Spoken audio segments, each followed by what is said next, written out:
আর রাজীব বড়ুয়া, কবে থেকে আসলে পানির এই সংকট তৈরি হয়েছে এবং ভুক্তভোগীরা কি বলছেন এই বিষয়ে? সংকট কাটাতে কি ধরনের উদ্যোগ নিয়েছে কর্তৃপক্ষ, সেই বিষয়টি আমাদেরকে জানাবেন। লেনিয়া, চট্টগ্রাম ওয়াসা এখানে যে পানি সরবরাহ করে চট্টগ্রাম সিটিতে, সেটি প্রায় 50 কোটি লিটার তাদের উৎপাদন যে সক্ষমতা আছে। কিন্তু মানুষের চাহিদা আরো বেশি, 58 কোটি লিটার। তবে এই শীতের শেষে পরে আসলে যেহেতু এখানে ওয়াসার যে 4টি প্রকল্পের মাধ্যমে যে পানি সরবরাহ করে, সেই 4টি প্রকল্পের একটি হচ্ছে মদুনাঘাট পানি শোধনাগার, সেটি হচ্ছে চট্টগ্রামের যে হালদা নদী, সেই হালদা নদীর ওখানে। তো যেহেতু এখানে উপর থেকে যে পানিটা আসে, বিশেষ করে কাপ্তাই হ্রদ থেকে যে পানিটা আসে, সেটি কিন্তু কাপ্তাই হ্রদ হয়ে সেটি চলে যায় বঙ্গোপসাগরে। তো এখানে যখন এই সময় যেহেতু পানির ফ্লোটা কম, তো ফলে পানিটা কিন্তু গিয়ে পুরোপুরি বঙ্গোপসাগরে আসলে যেতে পারে না। তো এখানে এই সময় জোয়ারের সময় বঙ্গোপসাগর থেকে যে পানিটা আসে, সেটির এখানে ওই যে এলাকা থেকে আসলে পানিটা উত্তোলন হয়, সেই হালদা এলাকায় সেখানে আসলে পানিটা বেশি পরিমাণে চলে আসে। এবং এখানে মানুষের যে স্বাভাবিক পানির মধ্যে যে লবণ থাকলে মানুষ ব্যবহার করতে পারে, সেটি হচ্ছে 250 মিলিগ্রাম পার লিটার।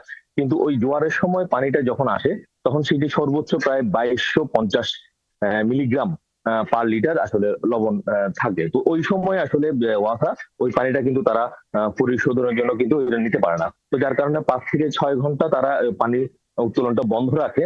তো যার কারণে ওই যে একটা দীর্ঘ সময় যে তারা বন্ধ রাখে, ফলে এই কারণে কিন্তু নগরীতে পানির সংকটও আসলে তৈরি হয়েছে। এবং এখানে ওয়াসা কর্তৃপক্ষ বলছে এটি আসলে বেশ কয়েক বছর ধরে এই সমস্যাটা হচ্ছে, এবং বৃষ্টিপাত না হওয়া পর্যন্ত কিন্তু এই সমস্যাটা আসলে চলতে থাকবে। তবে তারা বলছে যে তারা যেহেতু এটি প্রতি বছরই হচ্ছে, ফলে এটার একটা স্থায়ী সমাধান দরকার। তো ফলে তারা বলছে যে একটা কোরিয়ান কোম্পানির সাথে তারা এই বিষয়ে কথা বলছে যে লবণাক্ত পানি কিভাবে পরিশোধন করা যায়। এর বাইরে মধুরাঘাটে যেই তাদের পানি শোধনাগারের যে ইনটেক, সেটি আসলে তারা সরিয়ে ওখান থেকে একটু ভিতরের দিকে নিতে চায়, যেখানে আসলে জোয়ারের পানিটা ওটুকু কিন্তু পড়তে পারে। আসলে জোয়ারের পানির কারণে তো মূলত লবণাক্ত পানি তৈরি হয়। তো এই বিষয়ে এই কারণে আমরা দেখছি যে নগরীতে পানির সংকটটা তৈরি হয়েছে। এখন যেহেতু রমজান মাস, তো ফলে রমজান মাসে পানির চাহিদা বাড়ে।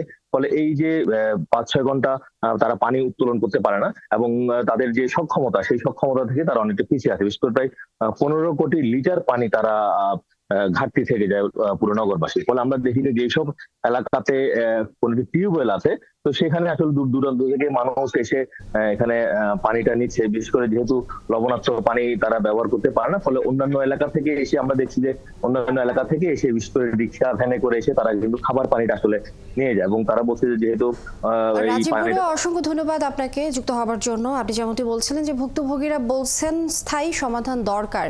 আপনি থাকুন, আমরা পরবর্তীতে আবার যুক্ত হব আপনার সঙ্গে।